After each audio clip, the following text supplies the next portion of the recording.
Hi leaders, ಎಲ್ರಿಗೂ ನಮಸ್ತೆ. ನಾನು ನಿಮ್ಮ ಡೈರೆಕ್ಟ್ ಸೆಲ್ಲಿಂಗ್ ಕೋಚ್ ಸಂಜಯ್ ಮಾತಾಡ್ತಿರುವಂಥದ್ದು. ಇವತ್ತಿನ ಕಾರ್ಯಕ್ರಮಕ್ಕೆ ಎಲ್ಲರಿಗೂ ಕೂಡ ವೆಲ್ಕಮ್ ಮಾಡ್ಕೊಳ್ತಾ, ಇವತ್ತಿನ ಸಬ್ಜೆಕ್ಟ್ ಡೈರೆಕ್ಟ್ ಸೆಲ್ಲಿಂಗ್ ಅಂದ್ರೇನು ಅಥವಾ ನೆಟ್ವರ್ಕ್ ಮಾರ್ಕೆಟಿಂಗ್ ಅಂದ್ರೇನು ಅನ್ನೋದನ್ನು ತಿಳ್ಕೊಳ್ಳುವಂಥ ಒಂದು ಪ್ರಯತ್ನ ಮಾಡೋಣ. ಅದನ್ನು ತಿಳ್ಕೊಳ್ಳಿಕ್ಕಿಂತ ಮುಂಚೆ ಒಂದಿಷ್ಟು ಬೇಸಿಕ್ಸ್ ಆಫ್ ಲೈಫನ್ನು ತಿಳ್ಕೊಳ್ಳುವಂತಹ ಪ್ರಯತ್ನ ಮಾಡೋಣ ಸ್ನೇಹಿತರೆ. ಅದರಲ್ಲಿ ಮೊದಲನೇ ಇಂಪಾರ್ಟೆಂಟ್ ಪ್ರಶ್ನೆ ಜೀವನದಲ್ಲಿ ಬರುವಂಥದ್ದು, ನಿಜವಾಗ್ಲೂ ಜೀವನದಲ್ಲಿ ಅತಿ ಮುಖ್ಯವಾಗಿ ಏನು ಬೇಕು? ಸೊ ಈ ಪ್ರಶ್ನೆಯನ್ನು ಹಲವಾರು ಟ್ರೈನಿಂಗ್ಸ್ಗಳಲ್ಲಿ, ಅದು ಆಫ್ಲೈನ್ ಟ್ರೈನಿಂಗ್ಸ್ ಆಗಿರ್ಬೋದು, ಆನ್ಲೈನ್ ಟ್ರೈನಿಂಗ್ಸ್ ಆಗಿರ್ಬೋದು, ಹಲವಾರು ಟ್ರೈನಿಂಗ್ಸ್ಗಳಲ್ಲಿ ಸಾವಿರಾರು ಜನರನ್ನು ನಾನು ಕೇಳಿದ್ದೀನಿ. ಮೆಜಾರಿಟಿ ಜನರಿಂದ ಸಿಕ್ಕಂಥ ಉತ್ತರ ಹಣ, ಅದು ಬಿಟ್ಟರೆ ಆರೋಗ್ಯ, ಅದು ಬಿಟ್ಟರೆ ನೆಮ್ಮದಿಯ ಜೀವನ, ಒಂದು ಒಳ್ಳೆ ಫ್ಯಾಮಿಲಿ, ರೆಸ್ಪೆಕ್ಟ್, ರೆಕಗ್ನೇಷನ್ ಅಥವಾ ನಾಲೆಡ್ಜ್, ಒಂದು ಬುದ್ಧಿವಂತಿಕೆ, ಹೀಗೆ ಹಲವಾರು ಜನರಿಂದ ಹಲವಾರು ಆನ್ಸರ್ ಸಿಕ್ಕಿದೆ. ಬಟ್ ತುಂಬ ಜನರಿಂದ ಸಿಕ್ಕಿರುವಂಥ ಮೇಜರ್ 2 ಆನ್ಸರ್ ಏನಂದರೆ, ಒಂದು ಹಣ, ಇನ್ನು 2ನೇದು ಆರೋಗ್ಯ. ಬಟ್ ರಿಯಲ್ ಆನ್ಸರ್ ಯಾರಿಂದನೂ ಸಿಕ್ಕಿಲ್ಲ. ಆ ಒಂದು ರಿಯಲ್ ಆನ್ಸರ್ ತಿಳ್ಕೊಳ್ಳುವಂಥ ಪ್ರಯತ್ನ ಇವತ್ತಿನ ಕಾರ್ಯಕ್ರಮದಲ್ಲಿ ನಡೀತಾ ಇದೆ. ಜೀವನದಲ್ಲಿ ಅತಿ ಮುಖ್ಯವಾಗಿ ಬೇಕಾಗಿರುವಂಥ ವಿಚಾರ ಹ್ಯಾಪಿನೆಸ್ ಅಂತ ಹೇಳ್ತೀವಿ. ನೀವು ಒಮ್ಮೆ ಗಮನಿಸಿ, ಬೆಳಗ್ಗೆ ಎದ್ದಾಗಿನಿಂದ ರಾತ್ರಿ ಮಲಗೋವರೆಗೂ ಕೂಡ ಅದೊಂದು ಇಲ್ಲ ಅಂತಂದ್ರೆ ನಾವು ಜೀವಿಸ್ಲಿಕ್ಕೆ ಆಗಲ್ಲ. ಒಂದು ಪಕ್ಷ ಆರೋಗ್ಯದಲ್ಲಿ ಸ್ವಲ್ಪ ಏರುಪೇರು ಆದ್ರೂ ಮೆಡಿಸಿನ್ ಲೈಫಲ್ಲಿ ಅಡ್ಜಸ್ಟ್ ಮಾಡ್ಕೊಳ್ತಾ ಜೀವನವನ್ನು ಕಳಿಬೋದೇನೋ, ಸ್ವಲ್ಪ ಅಮೌಂಟ್ ಇಲ್ಲ ಅಂತ ಅಂದ್ರೂ ಕಳಿಬೋದೇನೋ, ಬಟ್ ಖುಷಿ ಇಲ್ಲ ಅಂತ ಅಂದರೆ ಕಳೀಲಿಕ್ಕೆ ಸಾಧ್ಯತೆನೇ ಇಲ್ಲ. ಸೊ ಪ್ರತಿಯೊಬ್ಬ ವ್ಯಕ್ತಿ ಪ್ರತಿಯೊಂದು ವಿಚಾರದಲ್ಲೂ ಬಯಸುವಂಥ ಒಂದು ವಿಚಾರ ಯಾವುದು ಅಂದರೆ ಹ್ಯಾಪಿನೆಸ್. ದುಡ್ಡಿಲ್ಲ ಅಂತ ನಾವು ಯಾಕೆ ಬೇಜಾರಾಗ್ತೀವಿ ಅಂತಂದರೆ, ದುಡ್ಡಿಲ್ಲ ಅಂದರೆ ನಮಗೆ ಖುಷಿ ಇರಲ್ಲ. ಆರೋಗ್ಯ ಇಲ್ಲ ಅಂತ ಅಂದರೆ ನಾವು ಬೇಜಾರಾಗಿರ್ತೀವಿ. ಯಾಕೆ ಅಂದರೆ ಆರೋಗ್ಯ ಇಲ್ಲ ಅಂದರೆ ನಮಗೆ ಖುಷಿ ಇರಲ್ಲ. ಹಾಗೆ ಪ್ರತಿ ಒಂದರ ವಿಚಾರದಿಂದ ಖುಷಿ ಇರುತ್ತೆ. ಇವತ್ತು ಆರೋಗ್ಯ ಯಾಕೆ ಬೇಕು ಅಂದರೆ ಆರೋಗ್ಯದಿಂದ ಖುಷಿ ಸಿಗುತ್ತೆ. ಹಣ ಯಾಕೆ ಬೇಕು ಅಂತಂದರೆ ಹಣದಿಂದ ಖುಷಿ ಸಿಗುತ್ತೆ. ನೆಮ್ಮದಿಯ ಜೀವನ ಯಾಕೆ ಬೇಕು ಅಂತಂದರೆ ಅದರಿಂದ ಖುಷಿ ಸಿಗುತ್ತೆ. ಹೀಗೆ ಪ್ರತಿಯೊಂದರ ಹಿಂದೆಯೇ ಇರುವಂತಹ ಒಂದು ಇಂಪಾರ್ಟೆಂಟ್ ಆನ್ಸರ್ ಜೀವನದಲ್ಲಿ ಅದು ಹ್ಯಾಪಿನೆಸ್. ಬಟ್ ಇವತ್ತಿನ ಪ್ರಪಂಚದಲ್ಲಿ ಆ ಒಂದು ಹ್ಯಾಪಿನೆಸ್ನ ಅತಿ ಹೆಚ್ಚು ಕಂಟ್ರೋಲ್ ಮಾಡ್ತಿರೋ ವಿಚಾರ ಯಾವುದು ಅಂತಂದರೆ ಅದು ಹಣ. ಸೊ ಅದಕ್ಕೆ ಹೇಳ್ತಾರೆ, money is not everything but we need money for everything ಅಂತೇಳಿ. ಮನಿನೇ ಎಲ್ಲವೂ ಅಲ್ಲ, ಬಟ್ ಎಲ್ಲದಕ್ಕೂ ಹಣ ಬೇಕು ಅಂತೇಳಿ. ಇನ್ನೊಂದು ಡೈಲಾಗ್ ಇದೆ, money can't buy happiness but money can buy things which makes man happy ಅಂತೇಳಿ. ದುಡ್ಡಿನ ಕೈಯಲ್ಲಿ ಖುಷಿ ಖರೀದಿ ಮಾಡ್ಲಿಕ್ಕಾಗಲ್ಲ, ಬಟ್ ದುಡ್ಡಿನ ಕೈಯಲ್ಲಿ ಕೆಲವೊಂದಿಷ್ಟು ವಸ್ತುಗಳನ್ನ ಖರೀದಿ ಮಾಡ್ಬೋದು, ಅದರಿಂದ ಖುಷಿ ಸಿಗುತ್ತೆ ಅಂತ. ಉದಾಹರಣೆಗೆ ಬೈಕನ್ನು ಡ್ರೈವ್ ಮಾಡೋದ್ರಿಂದ ನಮ್ಗೆ ಖುಷಿ ಸಿಗುತ್ತೆ ಅಂತ ಅನ್ಕೊಳ್ಳಿ. ಬೈಕನ್ನು ಡ್ರೈವ್ ಮಾಡಬೇಕು ಅಂದರೆ ಬೈಕನ್ನು ಖರೀದಿ ಮಾಡಬೇಕು. ಬೈಕನ್ನು ಖರೀದಿ ಮಾಡಬೇಕು ಅಂದರೆ ದುಡ್ಡು ಬೇಕು. ಕಾರನ್ನು ಓಡಿಸೋದ್ರಿಂದ ನಮ್ಗೆ ಖುಷಿ ಸಿಗುತ್ತೆ, ಬಟ್ ಕಾರನ್ನು ಓಡಿಸ್ಬೇಕು ಅಂದರೆ ಕಾರನ್ನು ಪರ್ಚೇಸ್ ಮಾಡಬೇಕು. ಕಾರನ್ನು ಪರ್ಚೇಸ್ ಮಾಡಬೇಕು ಅಂದರೆ ದುಡ್ಡು ಬೇಕು. ಸೊ ಇವತ್ತು ಅತಿ ಹೆಚ್ಚು ಕಂಟ್ರೋಲ್ ಮಾಡ್ತಾ ಇದೆ ಹ್ಯಾಪಿನೆಸ್ನ, that is called money. So next ಬರುವಂಥ ಇಂಪಾರ್ಟೆಂಟ್ ಪ್ರಶ್ನೆ, ನಿಮಗೆ ಆ ಪ್ರಶ್ನೆಯನ್ನು ಕೇಳ್ತಾ ಇದ್ದೀನಿ, ಚಾಟ್ ಬಾಕ್ಸ್ನಲ್ಲಿ ಆನ್ಸರ್ ಮಾಡಿ. ಹಾಗಾದರೆ ದುಡ್ಡಿನ ಅವಶ್ಯಕತೆ ನಿಮ್ಮ ಲೈಫಲ್ಲೂ ಇದೆಯಾ? ಇದೇ ಪ್ರಶ್ನೆಯನ್ನು ಹಲವಾರು ಮೀಟಿಂಗ್ಸಲ್ಲಿ ಕೇಳಿದ್ದೀನಿ. ಎಲ್ಲರೂ ಕೊಟ್ಟಿರುವಂಥದ್ದು ಹೌದು, 100% ಅವಶ್ಯಕತೆ ಇದೆ ಅಂತೇಳಿ. ಹಾಗಾದರೆ ಎಷ್ಟು ಅವಶ್ಯಕತೆ ಇದೆ ಅಂತ ಕೇಳಿದಾಗ ಅದರಲ್ಲೂ ಕೂಡ ಮೆಜಾರಿಟಿ ಜನ ಕೊಟ್ಟಿರುವಂಥ ಉತ್ತರ ಅನ್ಲಿಮಿಟೆಡ್ ಮನಿ. ಅಂದರೆ ಎಷ್ಟಿದ್ರೂ ಕಡಿಮೆನೇ, ಖರ್ಚೇ ಆಗಬಾರ್ದು, ಅಷ್ಟು ದುಡ್ಡು ಇರಬೇಕು ಅಂತೇಳಿ. ಸೊ ಈ ಒಂದು ವಿಚಾರ ಬಂದಾಗ ಅಂದರೆ ಅನ್ಲಿಮಿಟೆಡ್ ಮನಿ ಬೇಕು ಅನ್ನೋ ಒಂದು ಬಯಕೆ ಇಡೀ ಪ್ರಪಂಚದಲ್ಲಿ ಪ್ರತಿಯೊಬ್ಬ ವ್ಯಕ್ತಿಗೆ ಇದ್ದೇ ಇರುತ್ತೆ. ಎಷ್ಟಿದ್ರೂ ಕಡಿಮೆನೇ ಹಣ ಅನ್ನೋ ಒಂದು ವಿಚಾರ ಎಲ್ರಿಗೂ ತಲೆಯಲ್ಲಿ ಇದ್ದೇ ಇರುತ್ತೆ. ಬಟ್ ನೆಕ್ಸ್ಟ್ ಬರಬೇಕಿರುವಂಥ ಇಂಪಾರ್ಟೆಂಟ್ ಪ್ರಶ್ನೆ ಎಲ್ಲರಲ್ಲೂ ಕೂಡ, ಬಟ್ ಈ ವಿಚಾರದಲ್ಲಿ ತುಂಬ ಜನ ಯೋಚನೆ ಮಾಡ್ತಾ ಇಲ್ಲ. ಹಾಗಾದರೆ ಅನ್ಲಿಮಿಟೆಡ್ ಮನಿ ಎಲ್ಲಿದೆ? ಸೊ ಈ ಒಂದು ಪ್ರಶ್ನೆಯನ್ನು ನಾನು ಹುಡುಕ್ಲಿಕ್ಕೆ ಶುರು ಮಾಡಿದಾಗ ನನಗೆ ಸಿಕ್ಕಂಥ ಉತ್ತರ ಒಂದು ಪುಸ್ತಕದಲ್ಲಿ, ಅದು ಕ್ಯಾಶ್ ಫ್ಲೋ ಕ್ವಾಡ್ರೆಂಟ್ ಅಂತೇಳಿ. Robert T Kiyosaki, famous author, actually ಅಮೇರಿಕದಲ್ಲಿ ಇರುವಂತಹ ಒಂದು famous author Robert T Kiyosaki. ಅವ್ರದ್ದು ಇನ್ನೊಂದು ಪುಸ್ತಕ ಇದೆ, ರಿಚ್ ಡ್ಯಾಡ್ ಪೂರ್ ಡ್ಯಾಡ್ ಅಂತೇಳಿ. ತುಂಬ ಫೇಮಸ್ ಬುಕ್, ಆ್ಯಕ್ಚುಲಿ ಇಂಟರ್ನ್ಯಾಷನಲಿ ತುಂಬ ಹೆಸರು ಮಾಡಿರುವಂಥ ಪುಸ್ತಕ ಅದು. ಆ ಆಥರ್ ಬರೆದಿರುವಂಥ ಇನ್ನೊಂದು ಪುಸ್ತಕ ಕ್ಯಾಶ್ ಫ್ಲೋ ಕ್ವಾಡ್ರೆಂಟ್ ಅಥವಾ ESBI ಕ್ವಾಡ್ರೆಂಟ್. ಇವತ್ತು ಡೈರೆಕ್ಟ್ ಸೆಲ್ಲಿಂಗಲ್ಲಿ ಕೆಲಸ ಮಾಡುವಂಥ ಪ್ರತಿಯೊಬ್ಬ ವ್ಯಕ್ತಿ ಈ ಒಂದು ESBI ಕ್ವಾಡ್ರೆಂಟ್ ಅಥವಾ ಕ್ಯಾಶ್ ಫ್ಲೋ ಕ್ವಾಡ್ರೆಂಟ್ ಬಗ್ಗೆ ತಿಳ್ಕೊಳ್ಳೇಬೇಕು. ಇದು ನೀವು ತಿಳ್ಕೊಂಡಿಲ್ಲ ಅಂತ ಅಂದರೆ ನೀವು ಡೈರೆಕ್ಟ್ ಸೆಲ್ಲಿಂಗ್ನಲ್ಲಿ ಸಕ್ಸಸ್ ಆಗ್ಲಿಕ್ಕೆ ಸಾಧ್ಯತೆಯೇ ಇಲ್ಲ. ಸೊ ಇದು ಬೇಸಿಕ್ ಇನ್ಫಾರ್ಮೇಷನ್ ಡೈರೆಕ್ಟ್ ಸೆಲ್ಲಿಂಗ್ನಲ್ಲಿ ಕೆಲಸ ಮಾಡುವಂಥ ಪ್ರತಿಯೊಬ್ಬ ವ್ಯಕ್ತಿ ತಿಳ್ಕೊಳ್ಳೇಬೇಕಾಗಿರುವಂಥ ವಿಚಾರ. ಸೊ ಇದನ್ನು ತಿಳ್ಕೊಂಡಾಗ ಮಾತ್ರ ನಾವು ನೆಟ್ವರ್ಕ್ ಮಾರ್ಕೆಟಿಂಗ್ ಅಂದ್ರೆ ಏನು ಅನ್ನೋದನ್ನು ಅರ್ಥ ಮಾಡ್ಕೊಳ್ಳಿಕ್ಕೆ ಸಾಧ್ಯ. ಸೊ ಹಾಗಾಗಿ ಈ ಸ್ಲೈಡ್ನ ಕರೆಕ್ಟಾಗಿ ಗಮನಿಸಿ, ನೋಡಿ, ಅಬ್ಸರ್ವ್ ಮಾಡಿ ಈ ಸ್ಲೈಡನ್ನು. ಸೊ ಅವ್ರು ಹೇಳ್ತಾರೆ, ಇಡೀ ಪ್ರಪಂಚದಲ್ಲಿ ನೀವು ಲೀಗಲಾಗಿ ದುಡ್ಡು ಮಾಡಬೇಕು ಅಂದರೆ ನಿಮಗಿರೋದು 4 ವೇದಿಕೆಗಳು ಅಂತೇಳಿ. ಆ 4 ವೇದಿಕೆಗಳು ಯಾವುದು ಅಂತ ಅಂದರೆ, ಮೊದಲನೇದು ಎಂಪ್ಲಾಯ್. ಸೊ ಎಂಪ್ಲಾಯಿ ಅಂತಂದರೆ ಕನ್ನಡದಲ್ಲಿ ಉದ್ಯೋಗಿ ಅಂತ ಕರೀತಾರೆ.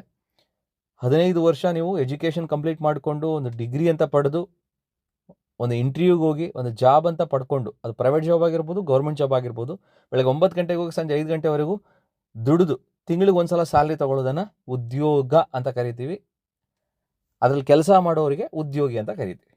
ಸೊ ಜಾಬ್ ಬಗ್ಗೆ ನಾನೇನು ಜಾಸ್ತಿ ಎಕ್ಸ್ಪ್ಲೇನ್ ಮಾಡೋದು ಬೇಕಾಗಿಲ್ಲ, ನಿಮಗೆ ಗೊತ್ತಿದೆ. ಮೆಜಾರಿಟಿ ಜನ ಸಮಾಜದೊಳಗಡೆ ಕೆಲಸನೇ ಮಾಡ್ತಿರೋದು ಎಂಪ್ಲಾಯ್ ಆಗಿ. ನೆಕ್ಸ್ಟ್ ಬರುವಂಥದ್ದು ಲೀಗಲಾಗಿ ದುಡ್ಡು ಮಾಡಲಿಕ್ಕೆ ಎರಡನೇ ವೇದಿಕೆ ಸೆಲ್ಫ್ ಎಂಪ್ಲಾಯ್, ಸ್ವ ಉದ್ಯೋಗಿ. ಉದಾಹರಣೆಗೆ ಒಂದು ದಿನಸಿ ಅಂಗಡಿ ನಡೆಸ್ತಿರೋವಂಥವ್ರು, ಒಂದು ಬೇಕ್ರಿ ಅಂಗಡಿ ನಡೆಸ್ತಿರುವಂಥವ್ರು, ಒಂದು ಮೆಡಿಕಲ್ ನಡೆಸ್ತಿರುವಂಥವ್ರು, ಒಂದು ಬಟ್ಟೆ ಶಾಪ್ ನಡೆಸ್ತಿರೋರು ಎಲ್ಲರೂ ಕೂಡ ಸ್ವ ಉದ್ಯೋಗಿಯಲ್ಲೇ ಬರ್ತಾರೆ. ಅಂದರೆ ತಮ್ಮ ಕೆಳಗಡೆ ಅಥವಾ ತಮ್ಮ ಕಂಪನಿಯಲ್ಲಿ 500ಕ್ಕಿಂತ ಕಡಿಮೆ ಜನರು ಕೆಲಸ ಮಾಡ್ತಾ ಇದ್ದಾರೆ, 500ಕ್ಕಿಂತ ಕಡಿಮೆ ಎಂಪ್ಲಾಯೀಸ್ ಇದ್ದಾರೆ ಅವ್ರ ಕೆಳಗಡೆ, ಅಂದರೆ ಅವರನ್ನು ಸೆಲ್ಫ್ ಎಂಪ್ಲಾಯ್ ಅಂತಲೇ ಕರೀತಾರೆ. ಸೊ ಇದ್ರ ಬಗ್ಗೆನೂ ಕೂಡ ನಿಮಗೆ ಗೊತ್ತಿದೆ. ಜಾಬಿಗೂ ಒಂದು ಸೆಲ್ಫ್ ಎಂಪ್ಲಾಯ್ಮೆಂಟಿಗೂ ಅಷ್ಟೇನು ವ್ಯತ್ಯಾಸ ಇರಲ್ಲ. ಅಲ್ಲಿ ಹೇಳಲಿಕ್ಕೆ ಕೇಳಲಿಕ್ಕೆ ಬಾಸ್ ಅಂತ ಇರ್ತಾರೆ, ಮ್ಯಾನೇಜರ್ ಅಂತ ಇರ್ತಾರೆ. ಬಟ್ ಇಲ್ಲಿ ಹೇಳಲಿಕ್ಕೆ ಕೇಳಲಿಕ್ಕೆ ಬಾಸ್ ಅಂತ ಇರಲ್ಲ, ಮ್ಯಾನೇಜರ್ ಇರಲ್ಲ. ಬಟ್ ಅಲ್ಲಿಗೂ ಇಲ್ಲಿಗೂ ಸೇಮೆ. ಅಲ್ಲಿಯೂ ಕೂಡ ನೀವು ಬೆಳಗ್ಗೆ ಸಂಜೆವರೆಗೂ ದುಡಿಬೇಕು, ಇಲ್ಲಿಯೂ ಕೂಡ ಬೆಳಗ್ಗೆ ಸಂಜೆವರೆಗೂ ದುಡಿಬೇಕು. ಇಷ್ಟ ಬಂದಾಗ ರಜೆ ಹಾಕ್ಲಿಕ್ಕೆ ಆಗಲ್ಲ. ನಿಮ್ಮದೇ ಉದ್ಯೋಗ ಆಗಿದ್ರು, ನೀವೇ ಬಾಸ್ ಆಗಿದ್ರು, ಇಷ್ಟ ಬಂದಾಗ ಅಂಗಡಿ ಓಪನ್ ಮಾಡೋದು, ಇಷ್ಟ ಬಂದಾಗ ಅಂಗಡಿ ಕ್ಲೋಸ್ ಮಾಡ್ಲಿಕ್ಕೆ ಆಗಲ್ಲ. Let's take an example. ನಿಮ್ಮದು ಒಂದು ದಿನಸಿ ಅಂಗಡಿ ಇದೆ, ನೀವು ಬೆಳಗ್ಗೆ ಇಷ್ಟ ಬಂದಾಗ ಓಪನ್ ಮಾಡೋದು, ಇಷ್ಟ ಬಂದಾಗ ಕ್ಲೋಸ್ ಮಾಡಿದರೆ ನಿಮಗೆ ಬರೋ ಕಸ್ಟಮರ್ಸ್ ಏನು ಮಾಡ್ತಾರೆ, ಪಕ್ಕದ ಅಂಗಡಿಗೆ ಶಿಫ್ಟ್ ಆಗ್ತಾರೆ. ಯಾಕಂದರೆ ಇವ್ರಿಗೆ ಟೈಮಿಂಗ್ ಸೆನ್ಸ್ ಇಲ್ಲ, ನಮ್ಗೆ ಬೇಕಾದಾಗ ಸಾಮಾನು ತೊಗೊಳ್ಳಿಕ್ಕೆ ಇವ್ರು ಅಂಗಡಿ ಓಪನ್ ಮಾಡಿರಲ್ಲ ಅಂತ. ಸೊ ಆ ಕಾರಣಕ್ಕೋಸ್ಕರನಾದ್ರೂ ನೀವು ಬೆಳಗ್ಗೆ ಸಂಜೆವರೆಗೂ ಅಂಗಡಿ ಓಪನ್ ಮಾಡ್ಕೊಂಡಿರ್ಬೇಕು. ಸೊ ಉದ್ಯೋಗಕ್ಕೂ ಸ್ವಾವೋದ್ಯೋಗಕ್ಕೂ ಅಷ್ಟೇನು ವ್ಯತ್ಯಾಸ ಇಲ್ಲ. ಅದು ಅರ್ನಿಂಗ್ ವಿಚಾರದಲ್ಲಾಗಿರ್ಬೋದು, ಟೈಮ್ ಫ್ರೀಡಮ್ ವಿಚಾರದಲ್ಲಾಗಿರ್ಬೋದು, ಅರ್ನಿಂಗ್ ವಿಚಾರದಲ್ಲಾಗಿರ್ಬೋದು. ಸ್ವಲ್ಪ ಎಂಪ್ಲಾಯಿಗಿಂತ ಸೆಲ್ಫ್ ಎಂಪ್ಲಾಯ್ ಸ್ವಲ್ಪ ಜಾಸ್ತಿ ದುಡಿಮೆ ಮಾಡ್ಬೋದು. ಅದು ಕೂಡ ಬಿಸ್ನೆಸ್ ಬಗ್ಗೆ ಸ್ವಲ್ಪ ಐಡಿಯಾ ಇದ್ದರೆ, ಕಸ್ಟಮರ್ಸನ್ನು ರಿಟೆನ್ಷನ್ ಮಾಡುವಂತಹ, ಅಂದರೆ ಕಸ್ಟಮರ್ಸ್ನ ಉಳಿಸ್ಕೊಳ್ಳುವಂತಹ, ರಿಪಿಟೇಟಿವ್ಲಿ ಅವ್ರ ಹತ್ರನೇ ಬಂದು ಬಿಸ್ನೆಸ್ ಕೊಡೋ ಹಾಗೆ ಉಳಿಸ್ಕೊಳ್ಳುವಂಥ ಸಾಮರ್ಥ್ಯ ಇದ್ದರೆ, ಆ ಥರದೊಂದು ಕಮ್ಯುನಿಕೇಷನ್ ಸ್ಕಿಲ್ ಅವರಲ್ಲಿದ್ದರೆ ಮಾತ್ರ ಸೆಲ್ಫ್ ಎಂಪ್ಲಾಯ್ಮೆಂಟ್ ಸಕ್ಸಸ್ಫುಲ್ ಆಗ್ತಾರೆ. ಇವತ್ತಿನ ಪ್ರಪಂಚದಲ್ಲಿ ತುಂಬ ಜನ ಸೆಲ್ಫ್ ಎಂಪ್ಲಾಯ್ ಆಗಿ ಒಂದು ಬಿಸ್ನೆಸ್ ಶುರು ಮಾಡಿ, ಸಣ್ಣ ವ್ಯಾಪಾರ ಶುರು ಮಾಡಿ ತುಂಬ ಜನ ಲಾಸ್ ಮಾಡಿಕೊಂಡು ಆ ಬಿಸ್ನೆಸ್ಸಲ್ಲಿ ಕೈ ಸುಟ್ಕೊಂಡವ್ರು ಇದ್ದಾರೆ. ಓಕೆ, ಸೊ ಇದು ಎರಡನೇ ಕೆಟಗರಿ. ಇನ್ನು ಮೂರನೇ ಕೆಟಗರಿ ಲೀಗಲಾಗಿ ದುಡ್ಡು ಮಾಡಲಿಕ್ಕೆ, that is called business owner.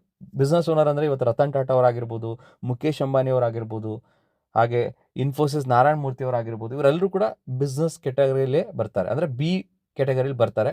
ಅವ್ರನ್ನ ಬಿಸ್ನೆಸ್ ಓನರ್ ಅಂತ ಕರೀತಾರೆ. ಅವರೊಂದು ವ್ಯವಸ್ಥೆ ಅಂತ ಕ್ರಿಯೇಟ್ ಮಾಡಿರ್ತಾರೆ, ಒಂದು ಕಂಪ್ನಿ ಅಂತ ಹುಟ್ಟಾಕಿರ್ತಾರೆ. ಆ ಕಂಪನಿಯನ್ನು ಒಂದು ವ್ಯವಸ್ಥಿತ ರೂಪದಲ್ಲಿ ನಡೆಸ್ತಾ ಇರ್ತಾರೆ. ಅಂದರೆ ಆ ಕಂಪನಿಯನ್ನು ನಡೆಸ್ಲಿಕ್ಕೆ ಒಬ್ಬರು CEO ಅಂತ ಇರ್ತಾರೆ, ಎಷ್ಟೋ ಜನ ಕೆಲಸಕ್ಕೆ ಅಂತ ಇರ್ತಾರೆ. ಅಂದರೆ ಒಂದು ಸಿಸ್ಟಮ್ ಅಂತ ಮಾಡಿಬಿಟ್ಟಿರ್ತಾರೆ. ಆ ಸಿಸ್ಟಮ್ನಲ್ಲಿ ಅವ್ರು ಕೆಲಸ ಮಾಡಲಿ ಬಿಡಲಿ, ಆ ವ್ಯವಸ್ಥೆ ಅಂತೂ ಆಟೋಮೆಟಿಕಾಗಿ ರನ್ ಆಗ್ತಿರುತ್ತೆ. ಯಾಕೆಂತಂದರೆ ಇಡೀ ವ್ಯವಸ್ಥೆಯನ್ನು ಕಂಟ್ರೋಲ್ ಮಾಡಲಿಕ್ಕೆ ಒಬ್ಬರು CEO ಅಂತ ಇರ್ತಾರೆ. ಸೊ ಇವರು ಓನರ್ ಆಗಿ ಕೆಲಸ ಮಾಡಲಿ ಬಿಡಲಿ, ಆ ವ್ಯವಸ್ಥೆಯನ್ನು ನೋಡ್ಕೊಳ್ಳಿ ಬಿಡಲಿ, ಸಿಸ್ಟಮ್ ತಾನಾಗೆ ನಡೀತಾ ಇರುತ್ತೆ. ಅಂದರೆ ಅಲ್ಲಿ ಟೈಮ್ ಫ್ರೀಡಮು ಇರುತ್ತೆ, ಫೈನಾನ್ಷಿಯಲ್ ಫ್ರೀಡಮು ಇರುತ್ತೆ. ಅಂದರೆ 30 ದಿನವೂ ಕೂಡ ಅವರು ಎಲ್ಲೋ ಒಂದು ಟ್ರಿಪ್ ಅಂತೇಳಿ ಲೈಫ್ನ ಎಂಜಾಯ್ ಮಾಡ್ತಾ ಇದ್ರೂ ಕೂಡ ಇಲ್ಲಿ ಬಿಸ್ನೆಸ್ ರನ್ ಆಗಿ ಅದರಿಂದ ಏನು ರಿಟರ್ನ್ ಅವ್ರಿಗೆ ಪ್ರಾಫಿಟ್ ಬರಬೇಕಲ್ಲ, ಅದು ಬರ್ತಾ ಇರುತ್ತೆ. ಸೊ ನೀವು ಬಿಸ್ನೆಸ್ ಓನರ್ ಆಗಬೇಕು ಅಂತಂದರೆ ಕನಿಷ್ಠ ನಿಮ್ಮ ಒಂದು ಆರ್ಗನೈಸೇಷನಲ್ಲಿ ಅಥವಾ ನಿಮ್ಮ ಟೀಮ್ನಲ್ಲಿ 500ಕ್ಕಿಂತ ಹೆಚ್ಚು ಜನರು ಕೆಲಸ ಮಾಡ್ತಿರ್ಬೇಕು. ಅಂದರೆ ಇನ್ ಜನರಲ್ ಆಗಿ ಯಾಕೆ ಅತಿ ಹೆಚ್ಚು ಜನ ಬಿಸ್ನೆಸ್ ಓನರ್ ಆಗ್ಲಿಕ್ಕೆ ಆಗ್ತಾ ಇಲ್ಲ ಅಂತಂದರೆ, 500ಕ್ಕಿಂತ ಹೆಚ್ಚು ಜನರು ನಿಮ್ಮ ವ್ಯವಸ್ಥೆಯಲ್ಲಿ ಅಥವಾ ನಿಮ್ಮ ಒಂದು ಸಂಸ್ಥೆಯಲ್ಲಿ ಅಥವಾ ಒಂದು ಆರ್ಗನೈಸೇಷನಲ್ಲಿ ಕೆಲಸ ಮಾಡಿಸ್ಬೇಕು ನೀವು ಅವ್ರ ಕಡೆಯಿಂದ. ಅಂದರೆ ಕನಿಷ್ಠ ಪ್ರತಿಯೊಬ್ಬರಿಗೂ 10,000 ರೂಪಾಯಿ ಸಂಬಳ ಕೊಡ್ತೀನಿ ಅಂತಂದ್ರೂ 500 ಜನಕ್ಕೆ ನೀವು ಸಂಬಳ ಕೊಡಬೇಕು ಅಂದರೆ ಎಷ್ಟು ದುಡ್ಡು ಆಯಿತು? 50 ಲಕ್ಷ ರೂಪಾಯಿ ಬರೀ ನೀವು ಸಂಬಳ ಕೊಡಲಿಕ್ಕೇ ನಿಮ್ಮ ಹತ್ರ ದುಡ್ಡಿರಬೇಕು. ಸೊ 500 ಜನಕ್ಕೆ ಒಂದು ಕೆಲಸ ಮಾಡಲಿಕ್ಕೆ ಒಂದು ಜಾಗ ತೊಗೋಬೇಕು, ಆ ಜಾಗದಲ್ಲಿ ಇನ್ಫ್ರಾಸ್ಟ್ರಕ್ಚರ್ನ ಮೇಂಟೈನ್ ಮಾಡಬೇಕು, ಪ್ರೆಮಿಸಸ್ನ ತೊಗೋಬೇಕು ಅಂತಂದರೆ ಎಷ್ಟು ದುಡ್ಡು ಬೇಕು? ಸೊ ಕೋಟಿಗಟ್ಟಲೆ ದುಡ್ಡು ಬೇಕಾಗುತ್ತೆ. ಇವತ್ತು ಅತಿ ಹೆಚ್ಚು ಜನ ಯಾಕೆ ಬಿ ಕೆಟಗರಿಯಲ್ಲಿ ಇಲ್ಲ ಅಂತಂದರೆ ರೀಸನ್ ಕೋಟಿಗಟ್ಟಲೆ ಬಂಡವಾಳ ಬೇಕು. ಸೊ ನಿಮಗೆ ಬಿ ಕೆಟಗರಿ ಅಂದರೆ ಏನು ಅಂತ ಗೊತ್ತಾಯಿತು. ಸೊ ನೆಕ್ಸ್ಟ್ ಇನ್ವೆಸ್ಟರ್ ಅಂತಂದರೆ ಹೂಡಿಕೆದಾರರು. ಸೊ ಹೆಸರೇ ಹೇಳೋ ಹಾಗೆ ಯಾರು ಅತಿ ಹೆಚ್ಚು ದುಡ್ಡನ್ನು ಇನ್ವೆಸ್ಟ್ಮೆಂಟ್ ಮಾಡ್ತಾರೆ, ಅದು ಬಿಸ್ನೆಸ್ಸಲ್ಲಾಗಿರ್ಬೋದು, ಸ್ಟಾಕ್ ಮಾರ್ಕೆಟಲ್ಲಾಗಿರ್ಬೋದು, ಅಥವಾ ಕ್ಯಾಪಿಟಲ್ ಇನ್ವೆಸ್ಟರ್ಸ್ ಆಗಿ ಸ್ಟಾರ್ಟಪ್ ಕಂಪನಿಗಳಿಗಾಗಿರ್ಬೋದು. ಸೊ ಇನ್ವೆಸ್ಟ್ಮೆಂಟ್ ಮಾಡಬೇಕು ಅಂದರೆ ನಿಮ್ಮ ಹತ್ರ ಕೋಟಿಗಟ್ಟಲೆ ದುಡ್ಡು ಇರಬೇಕು, ನೀವು ಇನ್ವೆಸ್ಟರ್ ಆಗಿ ಎಂಟರ್ ಆಗಬೇಕು ಅಂದರೆ. ಸೊ ಒಟ್ಟಾರೆ 4 ವೇದಿಕೆಗಳಿರುವಂಥದ್ದು ಇವತ್ತಿನ ಕಾರ್ಯಕ್ರಮದಲ್ಲಿ ನೀವು ತಿಳ್ಕೊಳ್ಳೇಬೇಕಾಗಿರುವಂಥದ್ದು. ಲೀಗಲಾಗಿ ದುಡ್ಡು ಮಾಡಬೇಕು ಅಂದರೆ ಒಂದು ಎಂಪ್ಲಾಯ್, ಇನ್ನೊಂದು ಸೆಲ್ಫ್ ಎಂಪ್ಲಾಯ್, ಇನ್ನೊಂದು ಬಿಸ್ನೆಸ್ ಓನರ್, ಇನ್ನೊಂದು ಇನ್ವೆಸ್ಟರ್. ಕನ್ನಡದಲ್ಲಿ ಹೇಳೋದಾದರೆ ಉದ್ಯೋಗಿ, ಸ್ವ-ಉದ್ಯೋಗಿ, ಬಿಸ್ನೆಸ್ ಮಾಲೀಕ, ಹೂಡಿಕೆದಾರ. ಪ್ರಪಂಚದಲ್ಲಿ 95% ಜನಸಂಖ್ಯೆ ಉದ್ಯೋಗಿಯಾಗಿ ಸ್ವಉದ್ಯೋಗಿಯಾಗಿ ಕೆಲಸ ಮಾಡ್ತಿದ್ದಾರಂತೆ. ಓನ್ಲಿ 5% ಜನಸಂಖ್ಯೆ ಬಿಸ್ನೆಸ್ ಓನರ್ ಆಗಿ ಇನ್ವೆಸ್ಟರ್ ಆಗಿ ಕೆಲಸ ಮಾಡ್ತಿದ್ದಾರಂತೆ. ಕಾರಣ ಒಂದೇ ಹೈಯೆಸ್ಟ್ ರಿಸ್ಕ್ ಇದೆ ಬಿಸ್ನೆಸ್ ಓನರ್ ಆಗಿ ಇನ್ವೆಸ್ಟರ್ ಆಗಿ ಎಂಟರ್ ಆಗಲಿಕ್ಕೆ. ಯಾಕೆಂತಂದರೆ ಕೋಟಿಗಟ್ಟಲೆ ದುಡ್ಡು ಬೇಕು. ನೀವು ಅಷ್ಟು ದುಡ್ಡನ್ನ ಇನ್ವೆಸ್ಟ್ ಮಾಡಿ ಬಿಸ್ನೆಸ್ ಮಾಡ್ತೀನಿ ಅಂದ್ರೆ ಕಾಂಪಿಟೇಷನ್ ಎದುರಿಸಬೇಕು, ರಿಸ್ಕ್ ಇರುತ್ತೆ. ಲಾಸ್ ಆದರೆ ಅದನ್ನು ತಡ್ಕೊಳ್ಳೋ ಕೆಪಾಸಿಟಿ ಇರಬೇಕು, ಬ್ಯಾಕಪ್ಪಲ್ಲಿ ಇನ್ನೂ ಸಖತ್ ದುಡ್ಡಿರಬೇಕು. ಸೊ ಹೀಗೆ ಹಲವಾರು ಕಾರಣಗಳಿಂದ ಅತಿ ಹೆಚ್ಚು ಜನ ಬಿಸ್ನೆಸ್ ಓನರ್ ಆಗಿ ಇನ್ವೆಸ್ಟರ್ ಆಗಿ ಕೆಲಸ ಮಾಡ್ತಿಲ್ಲ. 95% ಜನಸಂಖ್ಯೆ ಉದ್ಯೋಗಿಯಾಗಿ ಸ್ವಉದ್ಯೋಗಿ ಕೆಲಸ ಮಾಡ್ತಿದ್ದಾರೆ. ಸೊ ಇದೆಲ್ಲ ಇಂಪಾರ್ಟೆಂಟ್ ವಿಚಾರ. ನಿಮಗೆ ಇನ್ನೊಂದು ಇಂಪಾರ್ಟೆಂಟ್ ವಿಚಾರ ಕರೆಕ್ಟಾಗಿ ಕೇಳಿಸ್ಕೊಳ್ಳಿ. 95% ದುಡ್ಡು, ಇಡೀ ಪ್ರಪಂಚದಲ್ಲಿರುವ 95% ದುಡ್ಡು ಬಿಸ್ನೆಸ್ ಓನರ್ ಹತ್ರ ಇನ್ವೆಸ್ಟರ್ ಹತ್ರ ಇದೆ ಅಂತ. ಕೇವಲ 5% ದುಡ್ಡು ಎಂಪ್ಲಾಯ್ ಹತ್ರ, ಸೆಲ್ಫ್ ಎಂಪ್ಲಾಯ್ ಹತ್ರ ಇದೆ ಅಂತ. ನೋಡಿ, ಅತಿ ಹೆಚ್ಚು ದುಡ್ಡು ಎಲ್ಲಿದೆ ಅನ್ನೋ ಒಂದು ಪ್ರಶ್ನೆಯನ್ನು ಹುಡುಕೊಂತ ಈ ಒಂದು ಸಬ್ಜೆಕ್ಟನ್ನು ನಾನು ನಿಮಗೆ ಎಕ್ಸ್ಪ್ಲೇನ್ ಮಾಡಿದೆ. ಸೊ ಮತ್ತೆ ನಾನು ರಿವೈಸ್ ಮಾಡೋದಾದರೆ ಬಿಗಿನಿಂಗಿಂದ ಇಲ್ಲಿವರೆಗೆ ಕಾರ್ಯಕ್ರಮದಲ್ಲಿ ಫಸ್ಟು ಜೀವನದಲ್ಲಿ ಅತಿ ಮುಖ್ಯವಾಗಿ ಏನು ಬೇಕು ಅಂತ ತಿಳ್ಕೊಂಡ್ವಿ, ಹ್ಯಾಪಿನೆಸ್ ಅಂತೇಳಿ. ಅದನ್ನು ಅತಿ ಹೆಚ್ಚು ಕಂಟ್ರೋಲ್ ಮಾಡ್ತಿರೋದು ಹಣ ಅಂತ ತಿಳ್ಕೊಂಡ್ವಿ. ಹಾಗಾದರೆ ಹಣದ ಅವಶ್ಯಕತೆ ಇದೆ ಅಂತ ಅಂದಾಗ, ಇದೆ ಅಂತ ಅಂದರೆ ಎಷ್ಟಿದೆ ಅಂತ ಅಂದಾಗ ಅನ್ಲಿಮಿಟೆಡ್ ಮನಿ ಬೇಕು ಅಂತ ಹೇಳಿದರೆ, ಹಾಗಾದರೆ ಅನ್ಲಿಮಿಟೆಡ್ ಮನಿ ಎಲ್ಲಿದೆ ಅಂತ ಹುಡುಕೋ ಪ್ರಯತ್ನ ಮಾಡಿದಾಗ ESBI ಕ್ವಾಡ್ರೆಂಟ್ನ ಪರಿಚಯವನ್ನು ತೊಗೊಂಡ್ವಿ. ಅದರಲ್ಲಿ ಒಂದು ಕ್ಲಿಯರ್ ಆಯಿತು, ಅತಿ ಹೆಚ್ಚು ದುಡ್ಡು ಒಂದು ಬಿಸ್ನೆಸ್ ಓನರ್ ಹತ್ರ ಇದೆ, ಇನ್ನೊಂದು ಇನ್ವೆಸ್ಟರ್ ಹತ್ರ ಇದೆ. ಸೊ ಹಾಗಾದರೆ ನಾವು ಸಖತ್ ದುಡ್ಡು ಮಾಡಬೇಕು, ಕೋಟಿಗಟ್ಟಲೆ ದುಡ್ಡನ್ನ ಸಂಪಾದನೆ ಮಾಡಬೇಕು ಅಂದರೆ ನಮಗಿರೋದೇ ಆಯ್ಕೆ, ಒಂದು ಬಿಸ್ನೆಸ್ ಓನರ್ ಆಗಬೇಕು, ಇಲ್ಲ ಇನ್ವೆಸ್ಟರ್ ಆಗಬೇಕು. ಸೊ 20ನೇ ಶತಮಾನದವರೆಗೂ ನಮ್ಗೆ ಅವಕಾಶ ಇರಲಿಲ್ಲ ಬಿಸ್ನೆಸ್ ಓನರ್ ಆಗಲಿಕ್ಕೆ, ಇನ್ವೆಸ್ಟರ್ ಆಗಲಿಕ್ಕೆ ವಿತೌಟ್ ಇನ್ವೆಸ್ಟ್ಮೆಂಟ್. ಬಂಡವಾಳ ಹಾಕದೆ ನಾವು ಬಿಸ್ನೆಸ್ ಓನರ್ ಆಗಲಿಕ್ಕೆ ಆಗ್ತಿರಲಿಲ್ಲ, ಇನ್ವೆಸ್ಟರ್ ಆಗಲಿಕ್ಕೆ ಸಾಧ್ಯತೆ ಇರಲಿಲ್ಲ. 20 ಸೆಂಚುರಿ 20ನೇ ಶತಮಾನದವರೆಗೂ. ಸೊ ESBI ಬಗ್ಗೆ ಇನ್ನು ಡೀಟೇಲ್ ನಾಲೆಡ್ಜು ನಿಮಗೆ ನೆಕ್ಸ್ಟ್ ಸ್ಲೈಡಲ್ಲಿ ಸಿಗೋದಾದರೆ, ಎಂಪ್ಲಾಯಲ್ಲಿ ನೋಡಿ, ಅವರು ಒಂದು ಜಾಬಲ್ಲಿ ಸೇರ್ಕೊಂಡಿರ್ತಾರೆ. ಅವರಿಗೆ ಜಾಬ್ ಅಂತ ಅಂದಾಗ 30 ದಿನ ಜಸ್ಟ್ ಕೆಲಸ ಮಾಡಿ ಒಂದು ಫಿಕ್ಸ್ಡ್ ಇನ್ಕಮ್ನ ತೊಗೊಳ್ತಾ ಇರ್ತಾರೆ. ಅವರಿಗೆ ಹಣ ಮಾತ್ರ ಸಿಗ್ತಾ ಇರುತ್ತೆ, ಎಂಜಾಯ್ ಮಾಡಲಿಕ್ಕೆ ಟೈಮ್ ಇರಲ್ಲ. ಲಿಮಿಟೆಡ್ ಇನ್ಕಮ್ ಆಪರ್ಚುನಿಟಿ ಅಂದರೆ ಫಿಕ್ಸ್ಡ್ ಸ್ಯಾಲ್ರಿ. ಸಮಯವನ್ನು ಹಣಕ್ಕೋಸ್ಕರ ಮಾರ್ಕೊಂಡಿರ್ತಾರೆ. ಕೆಲಸ ಮಾಡೋದನ್ನು ಸ್ಟಾಪ್ ಮಾಡಿದ್ರೆ ಹಣ ಬರೋ ಸ್ಟಾಪ್ ಆಗುತ್ತೆ. ಸೆಲ್ಫ್ ಎಂಪ್ಲಾಯಲ್ಲಿ ನೋಡಿ, ಅವರು ಕೂಡ ಒಂದು ಸ್ವಉದ್ಯೋಗನ ಸೃಷ್ಟಿ ಮಾಡ್ಕೊಂಡಿರ್ತಾರೆ. ಇಲ್ಲಿ ಬಾಸ್ ಇಲ್ಲ ಅಂತ ಅಂದ್ರೂ ಅವ್ರಿಗೆ ಟೈಮ್ ಇರಲ್ಲ ಎಂಜಾಯ್ ಮಾಡಲಿಕ್ಕೆ. ಲಿಮಿಟೆಡ್ ಇನ್ಕಮ್ ಇಲ್ಲೂ ಕೂಡ ಹಣವನ್ನು ಪಡೀಲಿಕ್ಕೆ ಸಮಯವನ್ನು ಮಾರ್ಕೊಂಡಿರ್ತಾರೆ.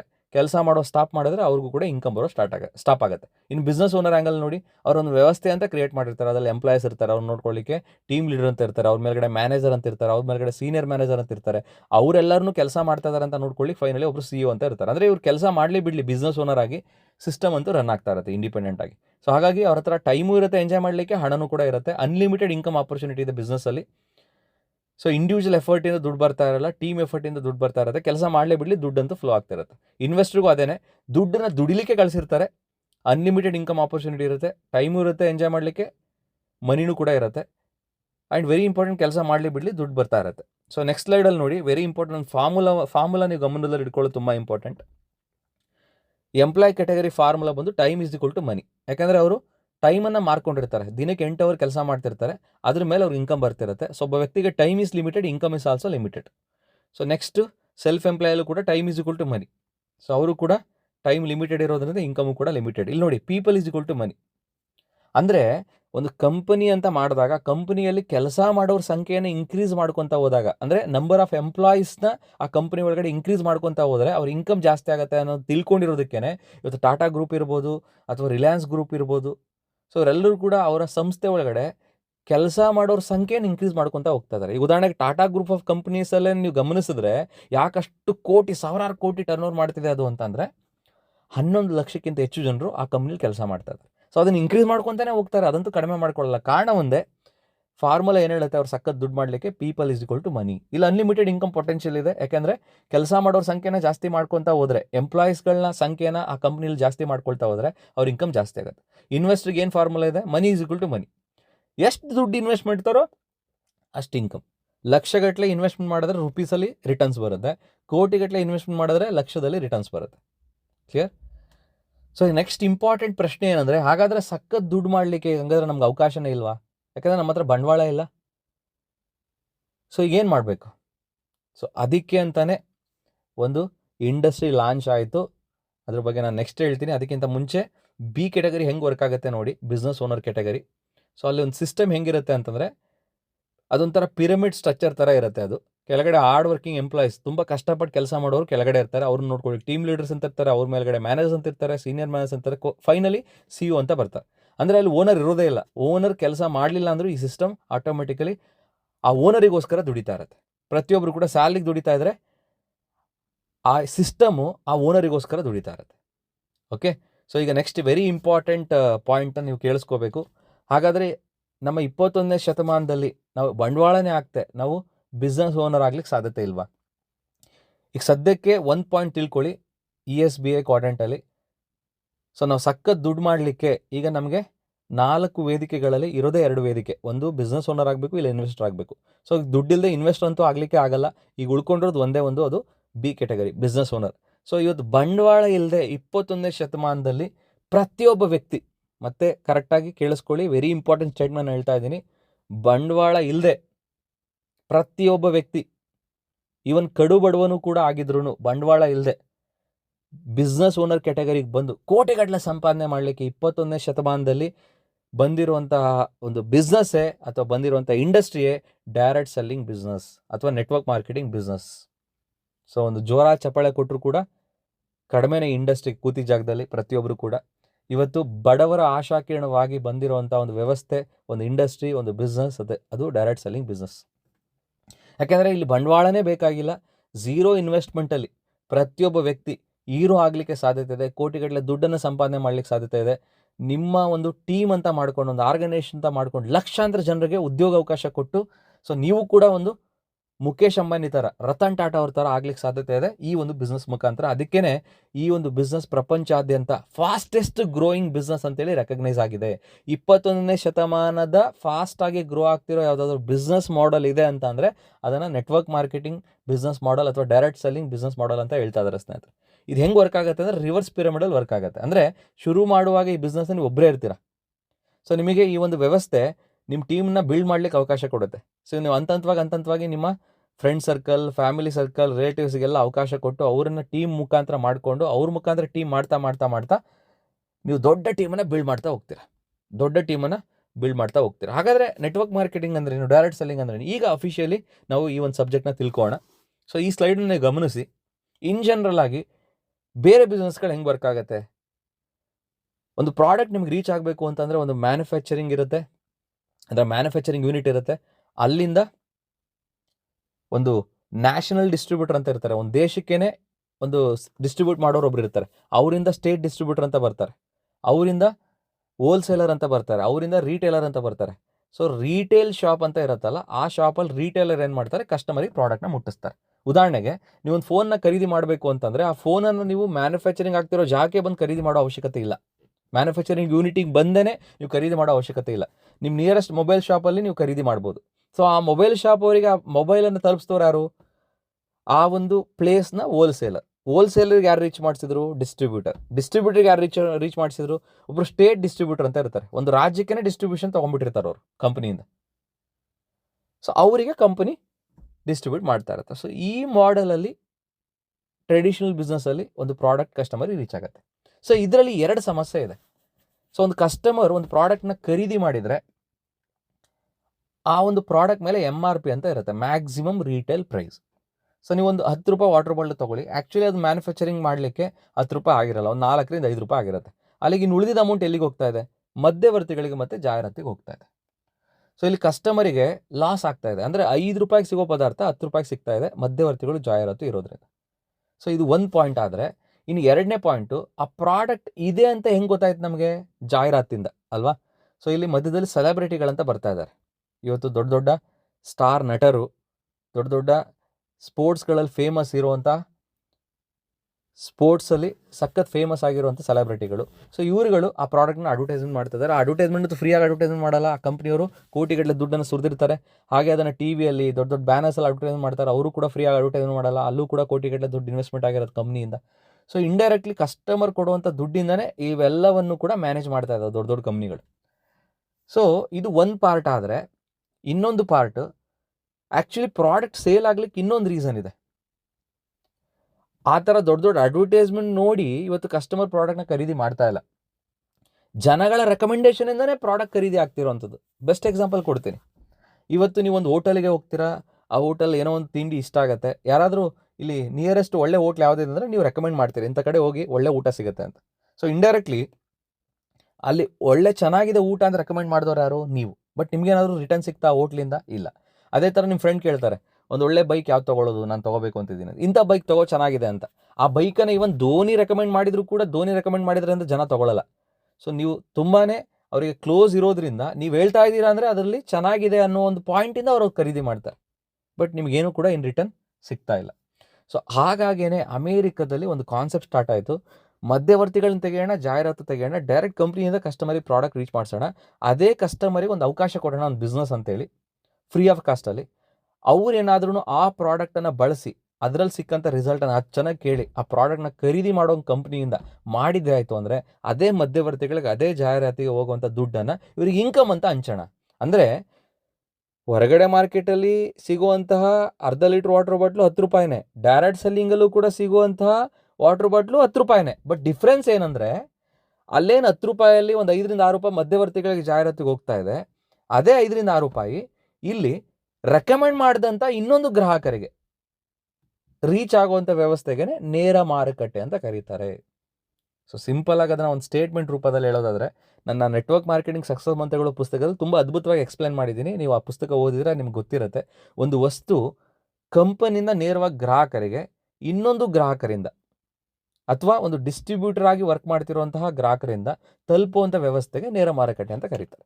ಒಂದು ವಸ್ತು ಉತ್ಪಾದಕರಿಂದ ಗ್ರಾಹಕರಿಗೆ, ಇನ್ನೊಂದು ಗ್ರಾಹಕರಿಂದ ರೀಚ್ ಆಗುವಂಥ ವ್ಯವಸ್ಥೆಗೆ ನೇರ ಮಾರುಕಟ್ಟೆ ಅಂತ ಕರೀತಾರೆ. ಸೊ ಅಲ್ಲಿಗೆ ನೇರ ಮಾರುಕಟ್ಟೆ ಅಂದರೆ ಏನು ಅಂತೇಳಿ ನಿಮಗೆ ಕ್ಲಿಯರಾಗಿ ಅರ್ಥ ಆಯಿತು. ಈ ಸ್ಲೈಡಲ್ಲೇ ನಿಮಗೆ ಅರ್ಥ ಆಗಿಬಿಡುತ್ತೆ. ಸೊ ಟ್ರೆಡಿಷನಲ್ ಬಿಸ್ನೆಸ್ಸಲ್ಲಿ ಹೆಂಗೆ ಮ್ಯಾನುಫ್ಯಾಕ್ಚರಿಂದ ಹೋಲ್ಸೇಲರ್, ಡಿಸ್ಟ್ರಿಬ್ಯೂಟರ್, ರಿಟೇಲರಿಂದ ಕಸ್ಟಮರ್ ರೀಚ್ ಆಗುತ್ತೆ, ನೆಟ್ವರ್ಕಲ್ಲಿ ಹೆಂಗೆ ಮ್ಯಾನುಫ್ಯಾಕ್ಚರಿಂದ ಡೈರೆಕ್ಟ್ ಕಸ್ಟಮರ್ ರೀಚ್ ಆಗುತ್ತೆ ಅಂತ. ಇಲ್ಲಿ ಯಾವುದೇ ರೀತಿ ಮಧ್ಯವರ್ತಿಗಳಿರಲ್ಲ, ಜಾಹೀರಾತು ಇರಲ್ಲ. ಅದೇ ಮಧ್ಯವರ್ತಿಗಳಿಗೆ ಜಾಹೀರಾತಿಗೆ ಹೋಗುವಂಥ ಹಣವನ್ನು ಇಲ್ಲಿ ಡಿಸ್ಟ್ರಿಬ್ಯೂಟರಾಗಿ ಕೆಲಸ ಮಾಡುವಂಥ ಗ್ರಾಹಕರಿಗೆ ಒಂದು ಇನ್ಕಮ್ ಕೊಡುವಂಥ ವ್ಯವಸ್ಥೆಗೆ ನೆಟ್ವರ್ಕ್ ಮಾರ್ಕೆಟಿಂಗ್ ಅಂತ ಕರೀತಾರೆ. ಸೊ ಇಲ್ಲಿ ಇನ್ಕಮ್ ಕೊಡುವಂತಹ ಸಿಚುಯೇಷನ್ ಬಂದಾಗ ಕಂಪನಿಗೆ, ಎಸ್ಪೆಷಲಿ ಡೈರೆಕ್ಟ್ ಸೆಲ್ಲಿಂಗ್ ಕಂಪನಿಗಳಿಗೆ ಹಲವಾರು ಮಾಡಲ್ ಇದೆ. ಬೈನರಿ ಅಂತ ಇದೆ, ಸನ್ಫ್ಲವರ್ ಅಂತ ಇದೆ, ಜನರೇಷನ್ ಅಂತ ಇದೆ, ಅಡ್ವಾನ್ಸ್ಡ್ ಮ್ಯಾಟ್ರಿಕ್ಸ್ ಅಂತ ಇದೆ. ಈಗ ಡಿಫ್ರೆಂಟ್ ಮಾಡಲಲ್ಲಿ ಕಂಪನಿಗಳು ಒಂದು ಪೇಮೆಂಟನ್ನು ಕೊಡ್ತಾರೆ. ಅದು ಡೈರೆಕ್ಟ್ ಸೆಲ್ಲಿಂಗ್ ಒಳಗಡೆ ಡಿಫ್ರೆಂಟ್ ಕಂಪ್ನಿಗಳು ಡಿಫ್ರೆಂಟ್ ಮಾಡಲ್ಲಿ ಇನ್ಕಮ್ ಕೊಡ್ತಾರೆ. ಬಟ್ ಕಾನ್ಸೆಪ್ಟ್ ಅಂತೂ ಒಂದು ಅರ್ಥ ಮಾಡ್ಕೊಳ್ಳಿ, ಮಧ್ಯವರ್ತಿಗಳಿಗೆ ಜಾಹೀರಾತಿಗೆ ಹೋಗುವಂಥ ಹಣವನ್ನು ಇಲ್ಲಿ ನಿಮಗೆ ಡಿಸ್ಟ್ರಿಬ್ಯೂಟ್ ಮಾಡ್ತಾ ಇದ್ದಾರೆ. ಓಕೆ, ಸೊ ಅಲ್ಲಿಗೆ ಡೈರೆಕ್ಟ್ ಸೆಲ್ಲಿಂಗ್ ಅಥವಾ ನೆಟ್ವರ್ಕ್ ಮಾರ್ಕೆಟಿಂಗ್ ಅಂದರೆ ಏನು ಅಂತ ಎಲ್ಲರಿಗೂ ಅರ್ಥ ಆಯಿತು ಅಂತ ಅಂದ್ಕೊಳ್ತೀನಿ. ಈ ಒಂದು ವ್ಯವಸ್ಥೆ ಬಗ್ಗೆ ದೊಡ್ಡ ವ್ಯಕ್ತಿಗಳು ದೊಡ್ಡ ಸ್ಟೇಟ್ಮೆಂಟ್ ಮಾಡಿದ್ದಾರೆ. So APJ Abdul Kalam sir ಹೇಳಿದ್ದಾರೆ, ಈ ಡೈರೆಕ್ಟ್ ಸೆಲ್ಲಿಂಗ್ ಅಥವಾ ನೆಟ್ವರ್ಕ್ ಮಾರ್ಕೆಟಿಂಗ್ ಅನ್ನುವಂಥದ್ದು 21ನೇ ಶತಮಾನದ ಫಾಸ್ಟಾಗಿ ಗ್ರೋ ಆಗ್ತಿರುವಂಥ ಬಿಸ್ನೆಸ್. ಈ ಒಂದು ಬಿಸ್ನೆಸ್ನ ಪ್ರತಿಯೊಬ್ಬ ಯುವತಿ ಜಾಯ್ನ್ ಆಗಬೇಕು. ಗ್ಲೋಬಲಿ ಪ್ರಪಂಚಾದ್ಯಂತ ಯುವತಿಯರು ಈ ಒಂದು ಇಂಡಸ್ಟ್ರಿಗೆ ಜಾಯ್ನ್ ಆಗಬೇಕು. ಯಾಕೆಂದರೆ ಅವ್ರ ಯೌವನದ ಬೆಲೆ ಗೊತ್ತಾಗೋದೇ ಈ ಇಂಡಸ್ಟ್ರಿಯಿಂದ ಅಂತ. ಅವರ ಯಂಗ್ ಏಜ್ ರಿಯಲೈಸ್ ಆಗೋದೇ, ಅದ್ರ ಪೊಟೆನ್ಷಿಯಲ್ ರಿಯಲೈಸ್ ಆಗೋದೇ ಇಂಡಸ್ಟ್ರಿಯಿಂದ ಅಂತ. ಅದಕ್ಕೆ ಬೆಸ್ಟ್ ಎಕ್ಸಾಂಪಲ್ ನಂದೇ ಕೊಡ್ತಾ ಇರ್ತೀನಿ.